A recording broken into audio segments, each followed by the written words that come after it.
My parents had always made it obvious who the favorite was, and it wasn't me. That title belonged to my older sister, Vanessa. She got everything. The best birthday gifts, the bigger bedroom, the expensive college out of state. If she wanted something, my parents found a way to make it happen. If I asked for anything, I was told to be grateful for what I had. After a while, I stopped asking. Thanksgiving was always the worst. Every year, our entire extended family came over. Aunts, uncles, cousins, all packed into my parents' house, pretending we were one big, happy family. But under the surface, it was always the same. Vanessa was praised. I was the punchline. That year was especially bad. I had just quit my job 3 months earlier, not because I was lazy, but because the startup I worked for had collapsed overnight. I was still applying for jobs, doing freelance work when I could, trying to stay afloat. My parents acted like I had personally chosen to fail. Every time someone asked how I was doing, my mother answered before I could. "She's between opportunities," she said with a fake smile. My father was less subtle. "She still hasn't figured life out," he joked, loud enough for everyone to hear. People laughed. I smiled like it didn't bother me, but it did. After dinner, my mom announced we were doing a fun little family surprise. She brought out 2 envelopes, one for me, one for Vanessa. My sister opened hers first. The moment she saw what was inside, she screamed. A 7-day Caribbean cruise package for her and her boyfriend. My parents beamed while everyone clapped. My aunt actually said, "That's amazing." Then all eyes turned to me. I opened my envelope.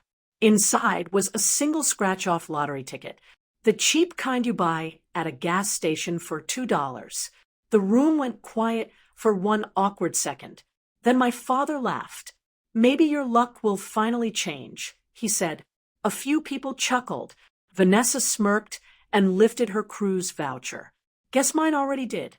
Everyone moved on like nothing happened, like it was normal, like giving one daughter a luxury vacation, and the other a joke was somehow funny. I slipped the ticket into my coat pocket and didn't say a word. Honestly, I forgot about it by the time I left. That night, I went back to my apartment. A tiny 1-bedroom I could barely afford. The heat barely worked, and one kitchen cabinet wouldn't close all the way, but at least it was quiet. No fake smiles, no comparisons, no family jokes at my expense. The next morning, I was cleaning out my coat pockets before doing laundry when the ticket fell onto the floor. I almost threw it away. Then I remembered my dad's laugh. "Maybe your luck will finally change." I don't know why, but that made me stop.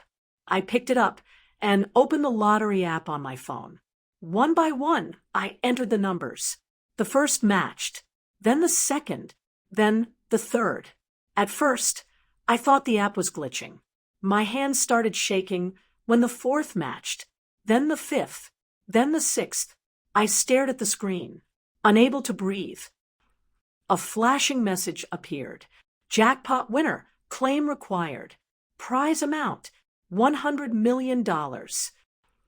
I laughed, actually laughed out loud, because for the first time in my life, the joke wasn't on me, and I had no idea that by the end of that day, my parents would be begging for that ticket back. At the bottom of the last page was the reason they had contacted me, a handwritten note from their lawyer. Short, formal, but impossible to ignore. It said that my father's business was being restructured, and because I was still legally listed as a shareholder, my signature was required to complete the sale. I read that line 3 times. Then I laughed again. They had spent 2 years pretending I didn't exist, and now the one person they needed was me. My father had started his company before I was born, a small manufacturing business that grew over the years. He always acted like it was entirely his empire, his legacy.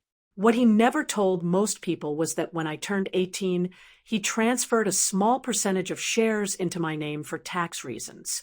At the time, he called it planning for the future. I signed the papers without thinking much about it. I was young. I trusted him. Apparently, he forgot about those documents. Or maybe he assumed I had. The next day, I called the law firm. The lawyer sounded almost relieved when I introduced myself. He asked if I had reviewed the agreement. I did, I said, and I'm not signing it. Silence. Then a careful pause. I understand you may want to negotiate. I smiled. No, I'm not negotiating. I'm not signing anything. His voice changed slightly, more serious. Your father is hoping to finalize the sale this week. This is a generous settlement. That made me laugh again. Generous. The offer was pocket change compared to what my share was actually worth. They were trying to buy me out for almost nothing, assuming I was still the same person they had abandoned 2 years ago. The broke son in the cheap apartment. The one who would take whatever they offered just to feel included again. They had no idea how much had changed. 3 days later, my father called me himself. The first time I had heard his voice in 2 years. No greeting, no apology, no asking how I was. He went straight to the point. Sign the document. I almost admired the audacity. That's how you're starting this conversation. I asked. His voice hardened. Don't make this difficult. You left this family. You have no right to interfere now. I leaned back in my chair. For the first time, his words had no power. I didn't leave, I said calmly. You told me not to come back. Silence. For a second, I thought he might actually acknowledge it. Instead, he said something that made everything clear. You were never supposed to need anything from us again. I smiled, and that's when I knew. He still thought he was the one in control. He still thought I would fold the second he raised his voice. So I decided not to tell him the truth. Not yet. I simply said, if you want my signature, we should meet in person. And after a long pause, he agreed. What he didn't know was that by the time we met, I would be bringing something that would change the entire conversation. The last page explained everything. A recent business magazine had published a feature about my company.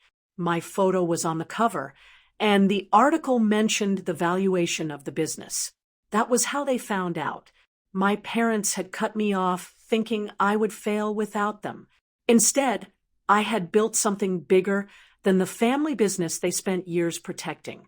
And now, suddenly, their lawyer was involved. Not to reconnect, not to apologize, but to make sure I had no legal claim to their estate before my success became public enough to attract attention from the rest of the family. They were scared I'd come back and demand my share. That was the joke, because they still thought I wanted anything from them. I called the number listed at the bottom of the document.